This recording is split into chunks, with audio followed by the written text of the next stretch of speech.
వీడియోకి స్వాగతం। ఈ రోజు ఈ వీడియోలో మనం కన్యా రాశి వారి యొక్క జాతకం గురించి తెలుసుకుందాం। వీరి జీవితానికి సంబంధించినటువంటి ప్రధానమైన అంశాలు ఏంటి, అలాగే 2025వ సంవత్సరం మార్చి 17వ తేదీ సోమవారం యొక్క దినఫలాల ప్రకారం కన్యా రాశి వారికి ఈ రోజు దినఫలాల ప్రకారం ఒక స్త్రీ వల్ల మీ యొక్క జీవితం పెద్ద మలుపు తిరిగే అవకాశాలు కనిపిస్తున్నాయి। ఏ స్త్రీ వల్ల మీ యొక్క జీవితం మలుపు తిరగబోతుంది, ఆ స్త్రీ ఎవరు, అలాగే కన్యా రాశి వారి యొక్క జీవితానికి సంబంధించి ఎటువంటి అనుకూల ఎటువంటి కాక బాధపడుతున్నారా? శ్రీ కొమురవెల్లి మల్లన్న స్వామి జ్యోతిష్యాలయాన్ని సంప్రదించండి। ప్రేమించిన వారు దూరం కావటం, భార్యాభర్తల మధ్య సమస్యలు, డబ్బు సమస్యలు, కోరుకున్న వ్యక్తి దగ్గరికి రాకపోవటం, వ్యాపారంలో నష్టం రావటం, చదువు ఉద్యోగ సమస్యలు, ఇంకా ఎటువంటి సమస్యలు ఉన్నా తీరని సమస్యలకు కూడా ప్రత్యేకంగా శ్రీ మల్లన్న స్వామి ఆశీస్సులతో జ్యోతిష్యం చెబుతున్నారు। దూరంలో ఉన్నవారు ఫోన్ లేదా వాట్సాప్ ద్వారా సంప్రదించండి। Phone number 8897741766। ప్రతికూల ఫలితాలు ఈ రోజు దినఫలాల్లో కనిపిస్తున్నాయి। ఈ పూర్తి అంశాలు ఈ రోజు ఈ వీడియోలో తెలుసుకుందాం।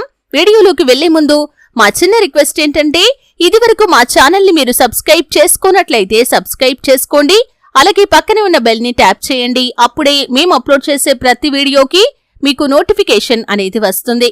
కన్యా రాశి అనేది రాశి చక్రంలో 6వ రాశి। ఉత్తర 2, 3, 4 పాదాలు, హస్త 1, 2, 3, 4 పాదాలు, చిత్త 1, 2 పాదాల్లో జన్మించిన వ్యక్తులు కన్యా రాశిగా పరిగణించబడతారు। ఈ రాశి అధిపతి బుధుడు। ముందుగా వీరి యొక్క వ్యక్తిత్వాన్ని మనం గమనిస్తే కనుక కన్యా రాశి వారు రహస్య స్వభావులు, మనసులో ఉన్నది బయటికి చెప్పటం వీరికి అస్సలు నచ్చని విషయం। వ్యవహార విషయాలను కూడా తమదైన శైలిలో తెలియజేస్తారు।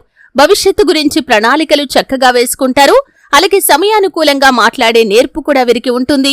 అలాగే జీవితంలో నిరాదరణకి లోనైన సందర్భాల్లో కూడా వీరు ఆవేశంతో కాకుండా ఆలోచించి నిర్ణయాలు తీసుకుంటారు। ముఖ్యంగా ఈ రోజు దినఫలాలు అంటే మార్చి 17వ తేదీ సోమవారం యొక్క దినఫలాల ప్రకారం మీకు చాలా కాలం నుండి అత్యంత సన్నిహితులుగా ఉన్నటువంటి వ్యక్తులతో ఈరోజు సరదాగా సమయాన్ని అయితే గడపబోతున్నారు।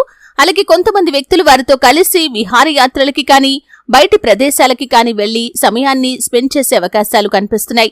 అలాగే ఈ మధ్యకాలంలో ఏదైనా సరే గెట్ టుగెదర్ కోసం మీరు ప్లాన్ చేస్తున్నట్లయితే దానికి సంబంధించి ఒక ప్రణాళికనైతే రచించుకోబోతున్నారు, అంటే ఒక క్లారిటీకి వచ్చే అవకాశాలు కనిపిస్తున్నాయి। అలాగే ఎవరైతే చిన్ననాటి మిత్రులను కలుసుకోవాలి అనుకుంటున్నారో వారిని కలుసుకునే ఒక అవకాశం మీ ముందుకు రాబోతుంది। ముఖ్యంగా ఈ రోజు దినఫలాల ప్రకారం కుటుంబ సభ్యుల వల్ల చిన్న సమస్య తలెత్తే అవకాశాలు కనిపిస్తున్నాయి। ముఖ్యంగా మీ కుటుంబ సభ్యురాలైనటువంటి ఒక స్త్రీ కారణంగా మీ యొక్క జీవితంలో ఊహించని మలుపు అనేది కనిపిస్తుంది। అంటే తను ఇచ్చే సలహా కారణంగా ఒక చిన్న సమస్య తలెత్తే అవకాశాలు ఉన్నాయి। అంటే తను కావాలని చేయకపోయినా సరే తన వల్ల మీ యొక్క లైఫ్ లో ఊహించని సమస్యలోకి మీరు అడుగుపెట్టే అవకాశాలు ఉన్నాయి। ఏ నిర్ణయం తీసుకోవాలి అనుకున్నా కానీ ఆలోచించి నిర్ణయం తీసుకోండి, అలాగని ఎదుటి వ్యక్తిని నిందించకూడదు। అంటే తను కావాలని మీకు సలహా ఇవ్వలేదు, మంచి కోసం సలహా ఇచ్చినా కానీ ఈ విధంగా కొంచెం సమస్యలు తలెత్తాయి అనే విషయాన్ని మీరు అర్థం చేసుకోవాలి। అలాగే ముఖ్యంగా ఈ రోజు దినఫలాల ప్రకారం ఎవరైతే రాజకీయ నాయకులు ఉన్నారో వారికి చాలా బాగా సమయం కలిసి వస్తుందని చెప్పుకోవాలి। రాజకీయ రంగంలోని పై స్థానంలో ఉన్నటువంటి నేతలను కలుసుకునే ఒక అవకాశం మీ ముందుకు రాబోతుందని చెప్పుకోవాలి। అయితే కన్యా రాశి వారి యొక్క జాతకం ప్రకారం చూసినట్లయితే ఎవరైతే చాలా కాలంగా ఉద్యోగ ప్రయత్నాలు చేస్తున్నారో వారి ముందుకు ఒక అవకాశం అయితే రాబోతుంది। ముఖ్యంగా అవకాశాన్ని అందిపుచ్చుకోకపోవడం అనేది మాత్రం ఖచ్చితంగా మీ చేతుల్లోనే ఉంటుంది। అలాగే కన్యా రాశి వారి యొక్క జాతకం ప్రకారం చూసినట్లయితే ఈ రోజు దినఫలాల ప్రకారం మీ యొక్క తల్లిదండ్రుల నుండి కానీ లేదా మీ యొక్క సంతానం నుండి కానీ తోబుట్టువుల నుండి కానీ మీ యొక్క కుటుంబ జీవితానికి సంబంధించి ఒక పెద్ద శుభవార్తను రిసీవ్ చేసుకునే అవకాశాలు కనిపిస్తున్నాయి। వివాహ సంబంధాలు చూస్తున్నవారు ఈ మధ్య కాలంలో ఏదైనా సంబంధం చూసి మీకు ఆ సంబంధం బాగా నచ్చి వారి నుండి ఎటువంటి ఆన్సర్ వస్తుందో అని మీరు కనుక ఎదురు చూస్తున్నట్లయితే వారి నుండి పాజిటివ్ రెస్పాన్స్ వచ్చే అవకాశాలు కనిపిస్తున్నాయి।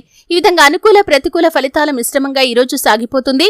కన్యా రాశి వారు శివారాధన తప్పనిసరిగా చేసుకోవాలి, హనుమాన్ చాలీసా పఠించండి, అలాగే శుభతిథి ఉన్న మంగళవారం హనుమంతుడికి పొడవాటి వస్త్రాన్ని సమర్పించండి। మీ శక్తి మేరకు దాన ధర్మాలు చేయండి, అపారమైన పుణ్యఫలాన్ని మీరు ఖచ్చితంగా పొందుకుంటారు। చూశారు కదండి, 2025వ సంవత్సరం మార్చి 17వ తేదీ సోమవారం యొక్క దినఫలాలు కన్యా రాశి వారికి ఏ విధంగా ఉంటాయి, ఒక స్త్రీ వల్ల వారి యొక్క జీవితం ఏ విధంగా పెద్ద మలుపు తిరగబోతుంది, ఈ పూర్తి అంశాలు అన్ని కూడా తెలుసుకున్నారు। వీడియో నచ్చితే ఖచ్చితంగా లైక్ చేయండి। మరిన్ని మంచి వీడియోల కోసం ఇప్పుడే మా ఛానల్ ని సబ్స్క్రైబ్ చేసుకోండి।